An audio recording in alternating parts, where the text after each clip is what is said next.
Alumno, buenos días. Buenos días, doctor. Buenos días, alumnos. Disculpen la demora. Hemos estado con el grupo anterior. Vamos a iniciar entonces esta clase un poquito larga, de 61 láminas.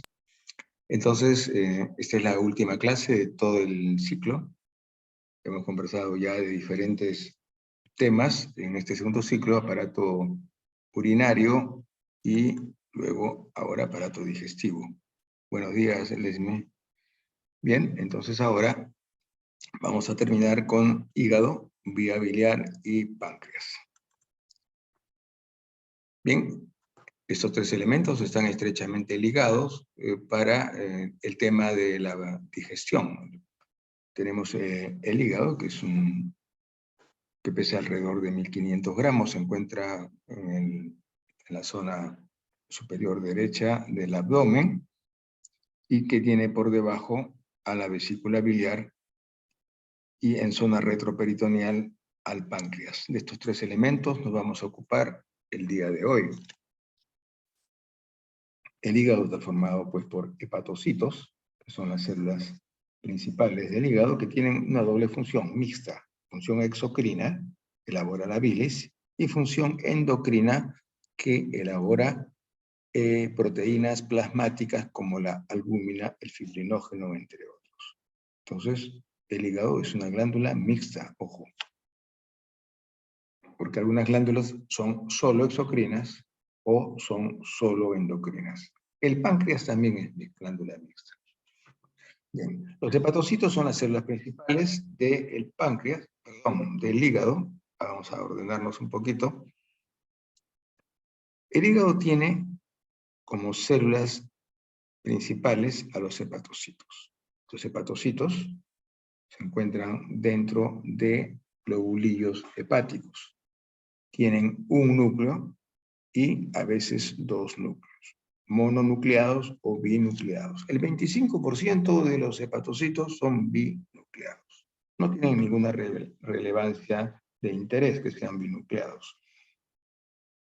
Los hepatocitos tienen una vida aproximada de 5 meses, 130 días. Y acá los tenemos a los hepatocitos que están formando trabéculas. Ya veremos cómo es que forman trabéculas, y todas esas trabéculas o hileras van a converger en la vena central.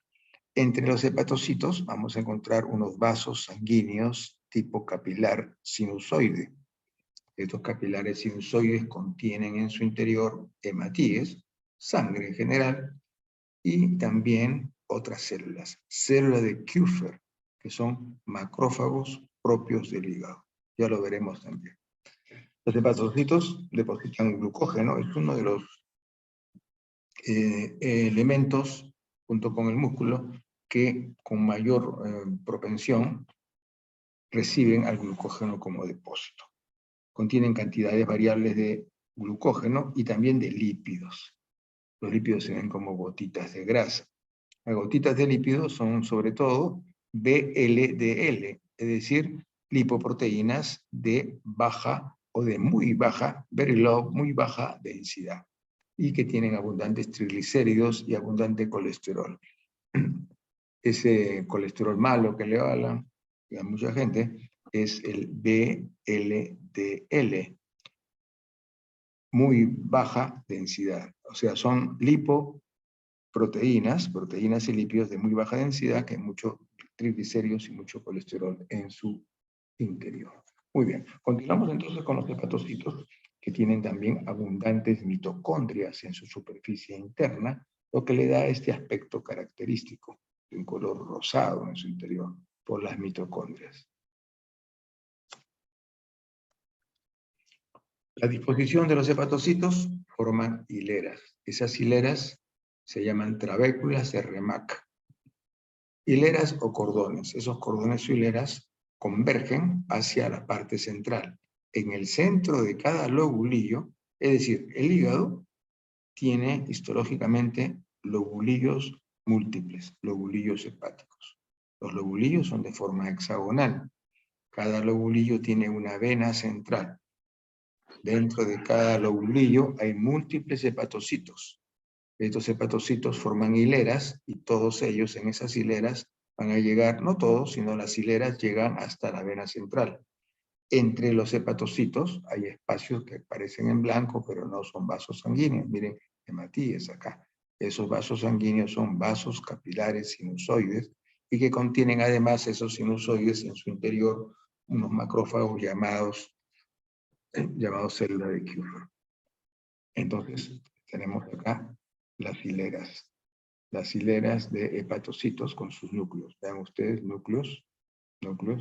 Cada núcleo representa un hepatocito diferente. Y entre los hepatocitos, vasos sanguíneos capilares tipo sinusoides.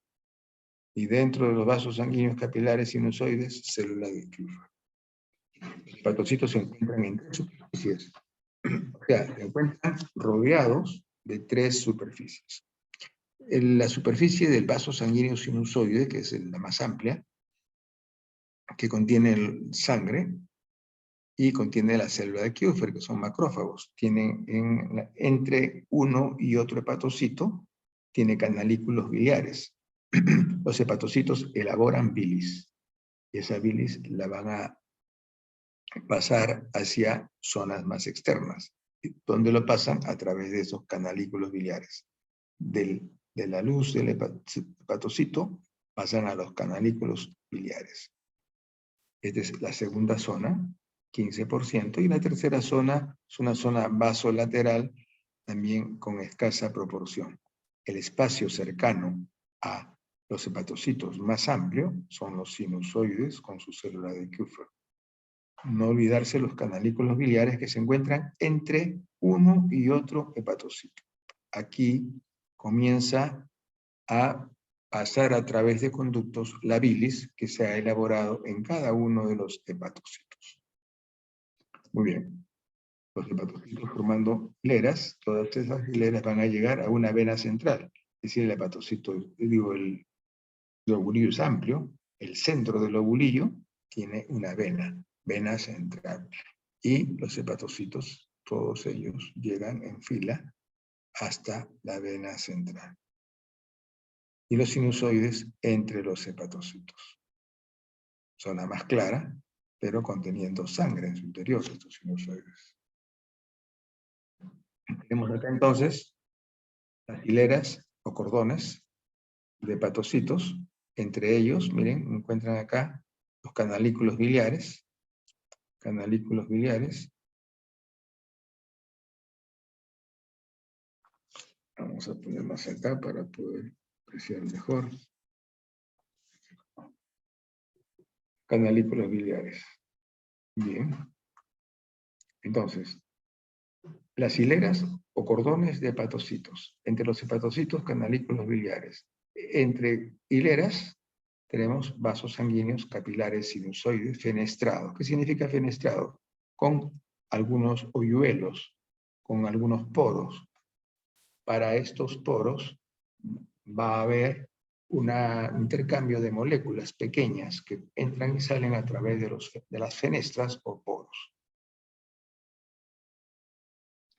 El hígado tiene poco tejido conectivo entre sus hepatocitos, sino que está concentrado más el tejido conectivo en los espacios porta. ¿Qué son los espacios porta?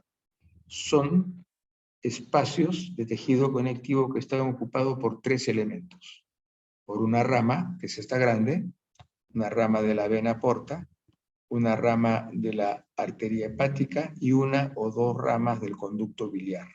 Estos tres elementos están dentro del espacio porta, donde hay tejido conectivo que aloja estos tres elementos. Todo el resto son hepatocitos.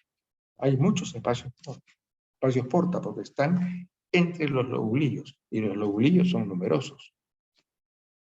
Entonces tenemos acá abundantes hepatocitos formando hileras que van a converger a la rama de la vena porta. Es decir, el espacio porta está constituido por estos tres elementos. Una rama de la vena porta, una rama de la arteria hepática y una o dos ramas del conducto biliar. Esto se llama espacio porta. o también llamada triada portal. 1, 2 y 3, ¿por qué he puesto? Porque el 4 no constituye la rama portal. 1, rama de la vena porta. Vena porta. 2, rama de la arteria hepática. Arteria hepática. 3, conductos biliares interlobuliares. Hasta 2 pueden haber. Hasta 2 conductos. Acá hay uno, puede haber un segundo por ahí. Nuevamente, espacios portas. Los espacios porta, entonces, están entre los lobulillos. El hígado tiene múltiples lobulillos. Dentro de los lobulillos están los hepatocitos formando hileras. En el centro de cada lobulillo, una vena central. Los hepatocitos forman hileras y todos llegan, convergen en la vena central. Entre los hepatocitos encontramos capilares sinusoides. Los capilares sinusoides tienen vasos sanguíneos, células sanguíneas tipo hematíes, glóbulos blancos. Y además, estos sinusoides tienen unas células de Kupffer que son macrófagos.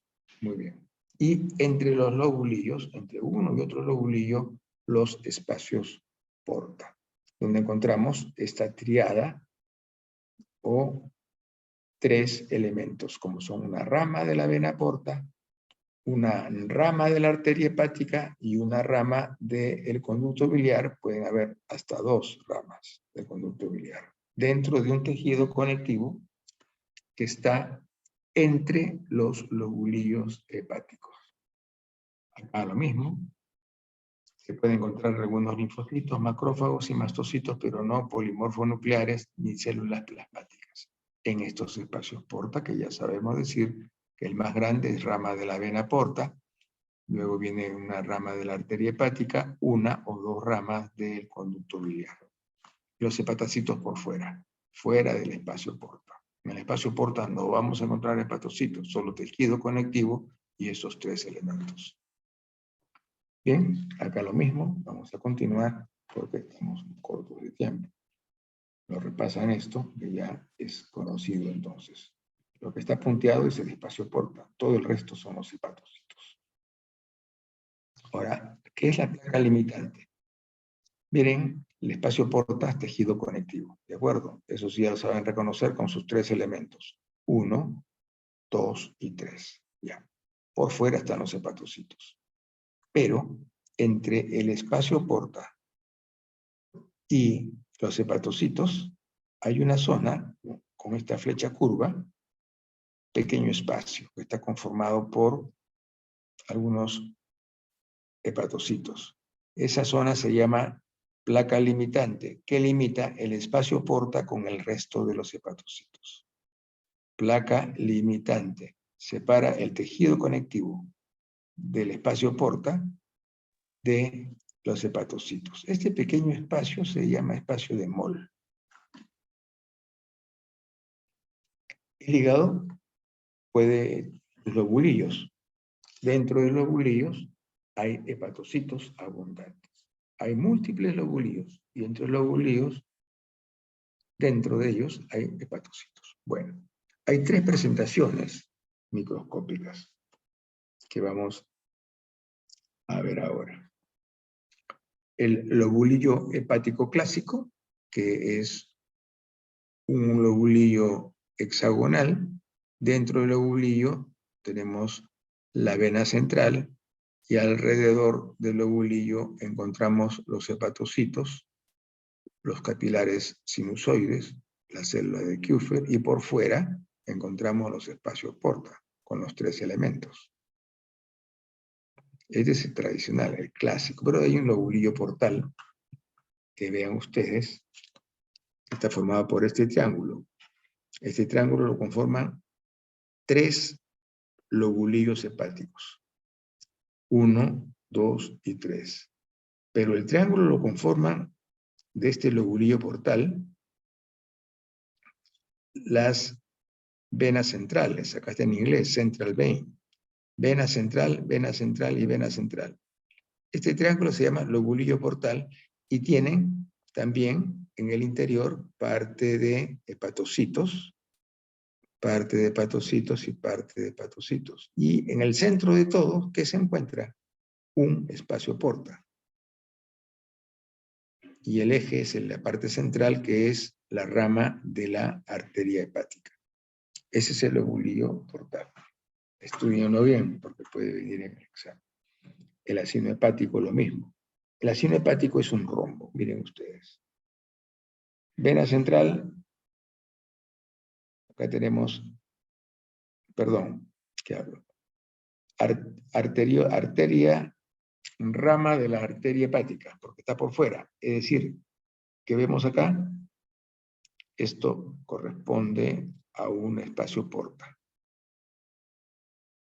El acino hepático es un rombo, como pueden ver ustedes, donde la parte superior corresponde a una rama de la arteria hepática. Aquí tenemos vena central, otra rama de la arteria hepática y vena central. Este rombo constituye el acino hepático, y este acino hepático tiene 3 zonas, 1, 2, 3. La zona 1 acá, la zona 2 acá y la zona 3 acá. ¿Es importante estas de la zona 1, 2, 3? Sí es importante porque mientras en la zona 1 hay mayor oxigenación, la zona 3 hay menos oxigenación. La zona 3 está cerca de la vena central y la zona 1 está cerca de los espacios porta. Mientras más cerca de los espacios porta, más oxigenación. Aquí tenemos acino hepático. Lo que vamos a hacer es la última formación. Es el acino hepático, con sus 3 zonas.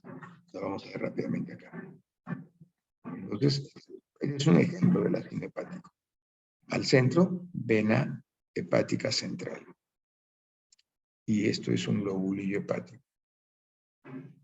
El acino hepático constituye esta zona. Una parte de esta zona, zona 1, zona 2 y zona 3. Zona 1, más oxigenada, sintetiza glucógeno, proteínas y enzimas, cercano a las arteriolas, cercano a los espacios porta, y está mejor oxigenada. Zona 2 intermedia, zona 3, los hepatocitos están más lejos de las arteriolas. Hay una escasa función oxidativa, menos oxigenación. Acá hay menos oxígeno que en la 1. Y más reacción de detoxificación. Significa que aquí puede haber una mejor limpieza de las sustancias tóxicas, como el alcohol, como fármacos en exceso, etc. Entonces, el acino hepático es esta zona. ¿De acuerdo? Ya lo ven bien, porque generalmente preguntan esto. Acino hepático, zonas 1, 2 y 3. La zona 3, más cercana a la vena central, es la que tiene menos oxígeno.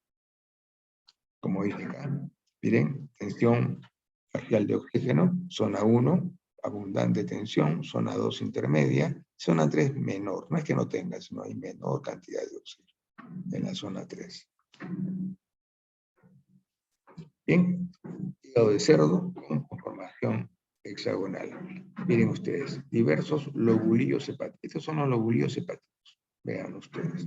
Cada lobulillo hepático con su vena central. Vena central en el centro del lobulillo. Todos los hepatocitos convergen a la vena central. Y este es el área portal. Es decir, el espacio porta. No se olviden los espacios porta, constituidos por una rama de la vena porta, una rama de la arteria hepática y una o 2 ramas del conducto biliar, espacio porta. Nuevamente, tenemos acá un hexágono. Este hexágono que corresponde a un lobulillo hepático, y así hay varios lobulillos hepáticos. Cada lobulillo hepático tiene a su lado espacios porta. Acá hay un espacio porta. Vean ustedes este espacio porta con vena, arteria y conducto biliar. Lobulillo hepático clásico. El clásico es el hexágono, por si acaso, ¿eh? Como estaba en el dibujo anterior. Tenemos ahora los hepatocitos. Recuerdan ustedes que tienen sus núcleos centrales, que tienen a los costados sus conductillos biliares. porque los hepatocitos elaboran bilis, y esa bilis la tienen que llevar hacia la zona del espacio porta, y para ello tienen unos conductos. Los conductos iniciales, una vez que se elabora la bilis, son los conductillos biliares. Los sinusoides, que están al lado de los hepatocitos. Estos sinusoides son vasos capilares que tienen sangre y que van a hacer el intercambio gaseoso con los hepatocitos.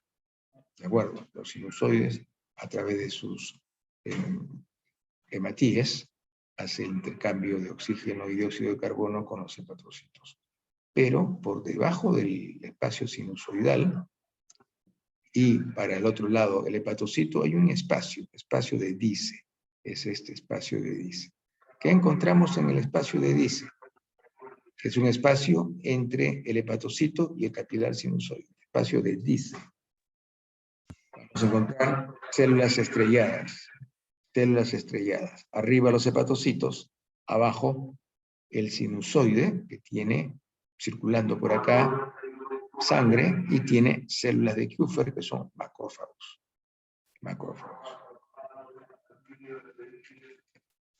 Vimos que hay células estrelladas, células estrelladas en el espacio de Dice. Es un espacio entre el hepatocito y el capilar sinusoide. Células estrelladas que están en el espacio de Dice almacenan vitamina A, sintetizan, elaboran y liberan colágeno tipo 3, liberan factores de crecimiento para generar nuevos hepatocitos y tejido conjuntivo. Son la labor de las células estrelladas que están en el espacio de Dice. Nuevamente, células estrelladas dentro del espacio de Dice, los hepatocitos, que tienen zona 1, zona 2, zona 3, zona 1 bastante oxigenada, zona 2 medianamente oxigenada, zona 3 menos oxígeno. Tenemos acá el capilar sinusoide con células sanguíneas, hematíes, glóbulos blancos también, y las células de Kupffer. Para la zona periportal, cercano al espacio porta, bastante oxigenación. Cercano al espacio porta. Cercano a la vena central, poca oxigenación. Tenemos entonces los macrófagos. Los macrófagos se encuentran en los capilares sinusoides. Y los macrófagos van a captar material de desecho, y van a captar también microorganismos, porque son macrófagos llamados células de Kupffer. Acá se ha hecho un experimento entre comillas, probablemente lo hagan en fisiología, con partículas de carbón ingeridas por algún animal de experimentación, y que se logra ver aquí en el corte histológico célula de Kupffer. Dentro de la célula de Kupffer, el material captado, que es carbón en este caso, pero pueden ser microorganismos, pueden ser cualquier material de desecho. En el espacio de Dice hemos encontrado también fibras de colágeno, sobre todo tipo 3 fibras de colágeno en el espacio de Dice. Es importante ese conocimiento. El colágeno tipo 1, muy poco. Y el tipo 1 con la coloración tricrómica se colorea de azul. El colágeno en tricrómica se colorea de azul, ¿cierto? Y es escaso, porque tipo 3 es el colágeno en los espacios de Dice, como dice acá, tipo 3. Ahora, sistema de conductos. Muy bien. Tenemos entonces los canalículos biliares. Recuerden ustedes que entre los hepatocitos hay unos conductitos, canalículos biliares. Esos canalículos biliares van a llevar la bilis que elaboraron los hepatocitos, van a llevar hacia los conductos biliares del espacio porta. Pero para ello van a necesitar otros conductos cada vez más grandes. De los conductos biliares pasan a conductillos biliares intralobulares llamados colangiolos. De los colangiolos pasan a los conductillos biliares interlobulares, luego pasan a los conductillos biliares periportales o conductos de Kering, y finalmente pasan a los conductos biliares del espacio porta. Circulación de bilis. La bilis, elaborada por los hepatocitos, van a ir pasando cada vez por conductos más grandes para llegar a los conductos biliares del espacio porta, que está acá, el espacio porta ya lo conocemos. Rama de la vena porta, rama de la arteria hepática y una o dos ramas del conducto biliar. Y aquí tenemos, miren ustedes, los hepatocitos con sus núcleos centrales. Entre cada hepatocito y otro hepatocito tenemos los conductillos biliares, donde inicialmente se va a concentrar la bilis elaborada por los hepatocitos. Luego van a pasar por otros conductos llamados colangiolos. Estos colangiolos son estos conductos delgaditos, que van a pasar desde los conductillos biliares, pasan a los colangiolos. De los colangiolos van a pasar a otros conductos, conductillos biliares periportales, conductos de Hering, que ya son un poco más grandes. Conducto de Hering, para luego pasar ya finalmente a los conductos biliares del espacio porta. Por acá tenemos una rama de la vena porta. Se hace una coloración de inmunohistoquímica para ver, miren ustedes, esta coloración por inmunohistoquímica nos cambia de color, entonces, pero siempre siguen siendo hepatocitos con sus núcleos. Entre los hepatocitos, los conductillos biliares. Vean ustedes, conductillo biliar, ¿no? No se vayan a equivocar, son conductillos biliares por una coloración de inmunohistoquímica CD10 entre los hepatocitos. Tenemos acá diversos lobulillos hepáticos y que se ha hecho una coloración tricrómica también, y vemos que la superficie externa de tejido conectivo que envuelve a cada uno de estos lobulillos está bastante engrosada, ¿no? Que puede presumirse que puede ser un problema de cirrosis, pero habría que investigar de todas maneras. Hay mucho engrosamiento de los lobulillos del tejido conectivo. Sin embargo, lo que nos llama la atención mejor es la parte histológica, lo que queremos ver ahora. ¿Qué vemos? Vemos corte histológico de hígado. Vemos lobulillos hepáticos. Estos lobulillos hepáticos tienen entre lobulillo y lobulillo, vamos a encontrar espacios porta. Los espacios porta entre los lobulillos.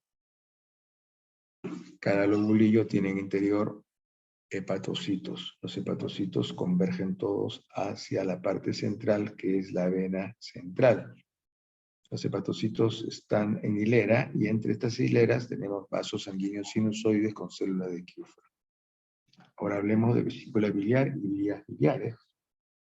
La parte anatómica, de todas maneras, miren ustedes, la vesícula biliar tiene su conducto cístico, que tiene unos pliegues llamados, esos pliegues válvula de Hessel, y que el conducto cístico se va a juntar con el conducto hepático común para formar el colédoco. Y luego tenemos conducto pancreático principal de Wilson, del páncreas, y que se juntan con el otro conducto principal común y van a llegar hasta la papila mayor del duodeno, que es la ampolla de Vater. Y para que llegue a la ampolla de Vater, tiene que haber un movimiento del esfínter de Oddi que permita el paso de la bilis. Muy bien. La vesícula biliar tiene un epitelio cilíndrico simple.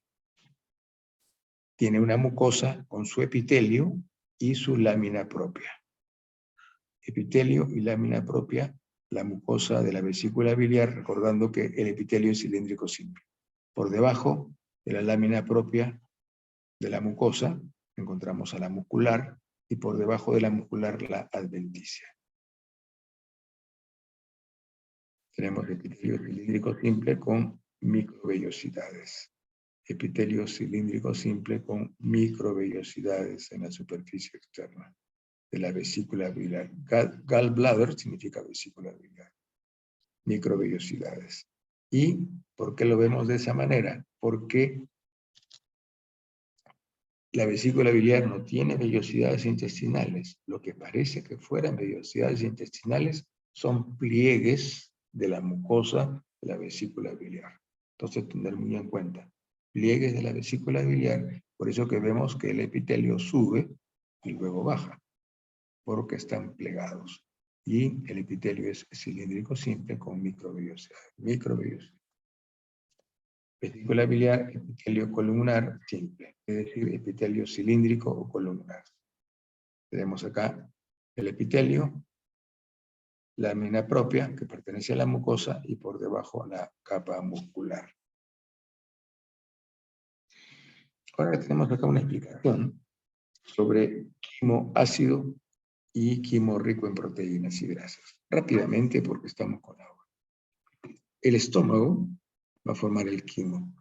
El quimo constituye el bolo alimenticio donde el ácido clorhídrico ha entrado también para formar parte del quimo y también algunas enzimas digestivas. Este quimo ácido pasa al duodeno. En el duodeno, como es un lugar donde no puede haber mucho ácido, necesita tener elementos alcalinos que neutralicen el ácido. Y para ello las células enteroendocrinas del duodeno van a secretar una hormona, la secretina. La secretina lo que va a hacer esta hormona, estimular a las células de los conductos pancreáticos y biliares para que elaboren bicarbonato de sodio y agua.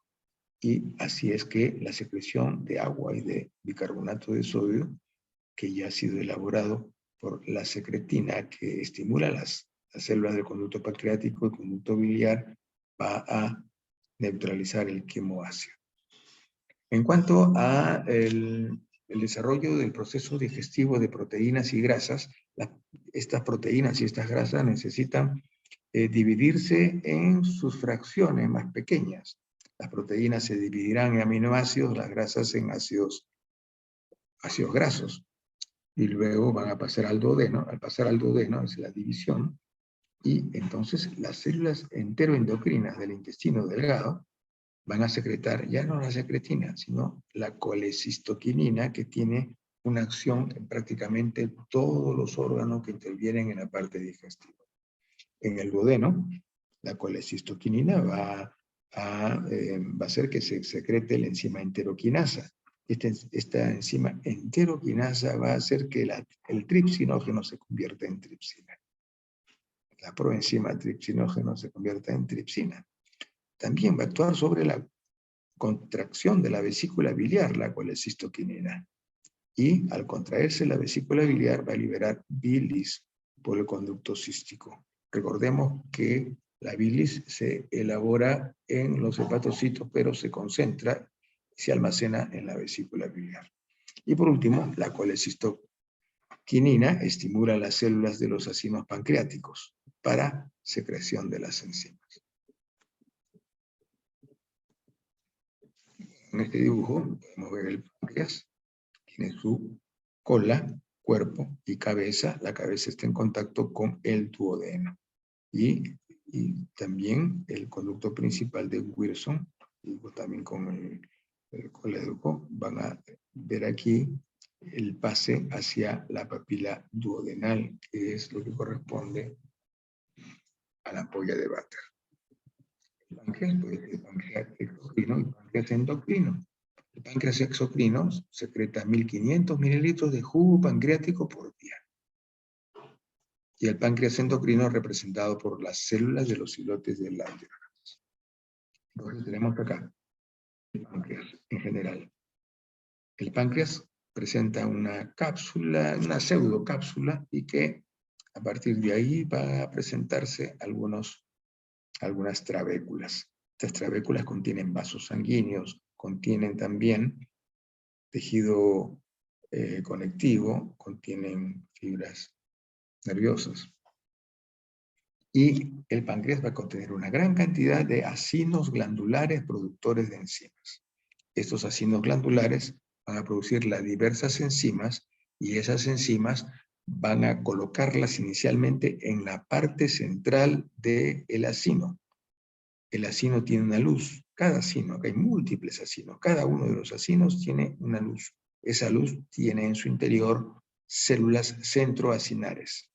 Las enzimas que han sido elaboradas por los acinos se colocan primero en las células centroacinares.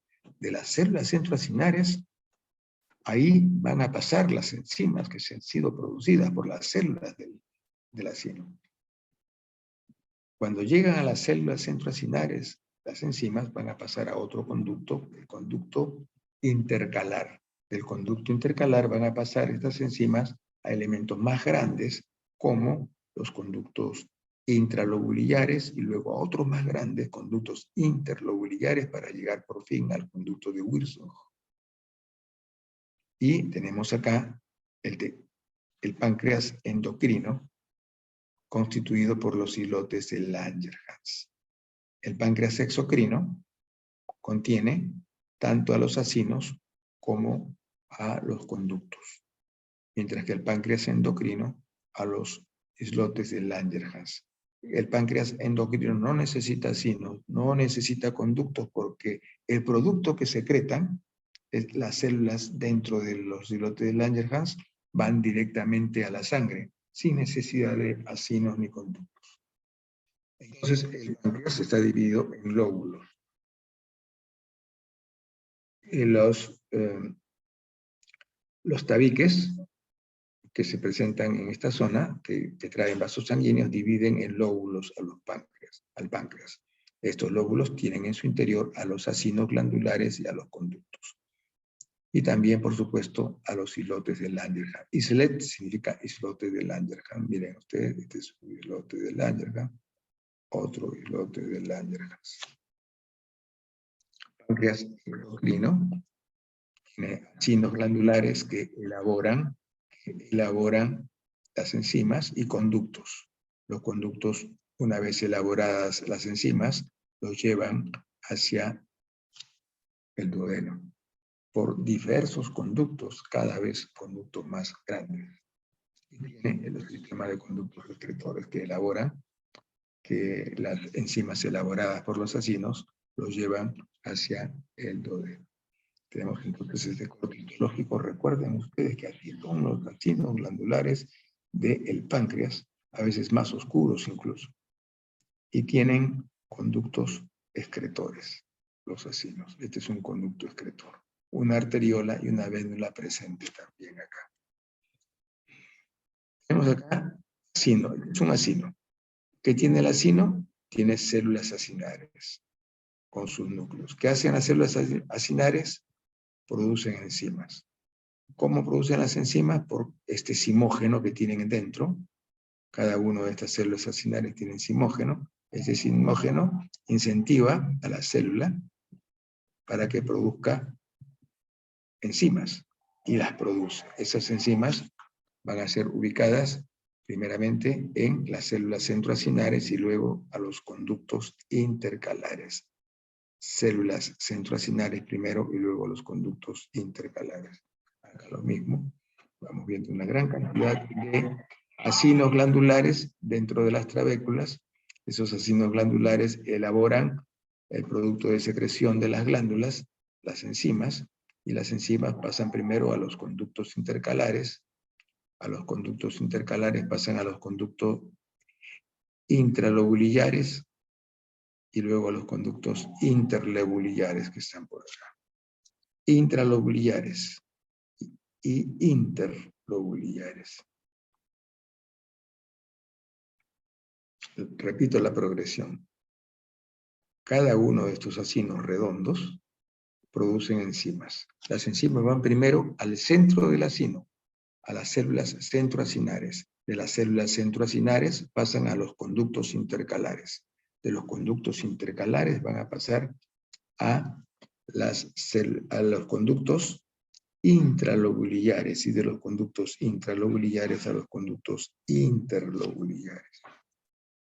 Lo mismo acá, las células acinosas, los acinos, elaboran las enzimas, la pasan primero a las células centroacinares o acinosas y luego a los conductos intercalares, para luego los conductos intralobulillares y finalmente los conductos interlobulillares.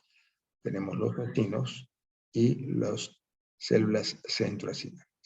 Célula centroacinar dentro del acino, que es la primera instancia donde pasan las enzimas, luego de ser elaboradas por las células de los ácidos. Bien, vamos a avanzar. Tenemos entonces acá el páncreas, si hacemos un corte histológico, estamos viendo lo siguiente. En este dibujo tenemos acá los acinos pancreáticos. Vean ustedes, acinos pancreáticos diversos. Cada acino pancreático tiene una célula acinosa. Cada célula de este acino y de todos los acinos, cada célula va a formar, gracias a esta sustancia que se llama zimógeno, que va a ayudar a que la célula acinar produzca la enzima. Una vez producida, va a pasar las enzimas a las células centroacinares. Se juntan las células centroacinares y van a formar un conducto más grande, conducto intercalar. Se juntan los conductos intercalares, forman un conducto más grande, conducto intralobulillar, y luego el conducto interlobulillar y el conducto final de Wilson. El páncreas, y que tiene su conducto de Wilson que va a llegar pues a la ampolla de Bata.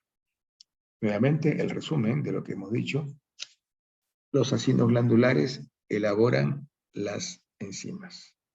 Una vez elaboradas pasan a las células centroacinares, de las células centroacinares a los conductos intercalares, de los conductos intercalares las enzimas pasan a los conductos intralobulillares y luego a los conductos interlobulillares para finalmente pasar al conducto principal de Wilson o al conducto menor de Santorini. El páncreas endocrino está representado por los islotes de Langerhans. Estos son los islotes de Langerhans del páncreas endocrino, que se encuentra ubicado entre los diversos acinos pancreáticos, entremezclados entre los acinos pancreáticos, pero no tienen que ver nada con los acinos pancreáticos. Simplemente el páncreas aloja al páncreas no representado por los islotes de Langerhans. Los islotes de Langerhans van a elaborar células alfa o A, que son el 20% de todas las células que se elaboran, y las células alfa elaboran el glucagón. El glucagón va a aumentar la circulación sanguínea de la glucosa, mientras que las células beta de los islotes de Langerhans corresponden al 70% de la totalidad de células de estos islotes, y elaboran la insulina, que es antagonista del glucagón, es decir, la insulina disminuye los niveles de glucosa circulando por la sangre. Las células delta, 5% hasta el 10% máximo, elaboran la somatostatina, que es una hormona inhibidora de muchas otras hormonas, de muchos otros elementos. La somatostatina, hormona netamente inhibidora. La célula G, el 1% solamente elabora la gastrina. La gastrina es una hormona que induce a las células parietales del estómago, a que estas células parietales del estómago elaboren el ácido clorhídrico. Las células F, también llamadas células PP, es el 1% también, y elaboran el polipéptido pancreático. Polipéptido pancreático que lo que va a hacer es disminuir los niveles de producción de enzimas de los acinos. Disminuye a los acinos en su producción. Tenemos un islote de Langerhans, de múltiples acinos glandulares del páncreas exocrino, mientras los islotes del Langerhans son del páncreas endocrino. También con inmunohistoquímica se pueden individualizar cada una de las células. Tan es así, células A, que secretan glucagón, se tiñen así, 20%. Células beta o B secretan insulina. Acá hay 3 islotes de Langerhans con insulina, según esta coloración de inmunohistoquímica. La célula delta o D, secretora de la somatostatina, que es una hormona inhibidora, y la célula F, secretora de polipéptido pancreático. Como son el 1%, solo se tiñe una parte. Por la inmunohistoquímica. Resumen, rápido, casi para terminar, se ve que las células beta de los islotes de Langerhans elaboran la insulina, que disminuye la glucemia. Las células alfa de los islotes de Langerhans, 20%, 70% son las beta, 20% las alfa, producen el glucagón, que aumenta la glucemia, es decir, antagonista de la insulina. Las células delta, 5%, producen la hormona somatostatina, que inhibe algunas hormonas. La célula G, que elabora la gastrina, el 1% apenas, célula G, estimula la producción del ácido clorhídrico, que la produce las células parietales del estómago. Estimula que estas células parietales produzcan ácido clorhídrico. Y la última, células PP, células F, que tienen el 1% solamente, producen el polipéptido pancreático que disminuye la secreción exocrina del páncreas. Y esta es la última, se ha inyectado a un animal de experimentación en un islote de Langerhans tinta china para ver la circulación sanguínea de los capilares, y están permeables. Efectivamente, sí, esa tinta ha pasado a pintar los capilares sanguíneos. Bien, alumnos, hemos terminado. Les agradezco por su participación. Es nuestra última clase de este ciclo. Sin embargo, la próxima semana haremos una clase recopilatoria con un resumen de las 6 clases que hemos presentado, y también les daremos una pequeña, un resumen escrito de los principales elementos explicados también de las 6 clases. Esa doble entrega, entonces. Un resumen escrito y un resumen en presentación PPT. Muchas gracias, alumnos. Nos veremos la próxima semana. Hasta luego. Gracias. Doctor, muchas gracias. Hasta luego, doctor. Hasta Gracias. luego. Gracias a ustedes. Muchísimas gracias.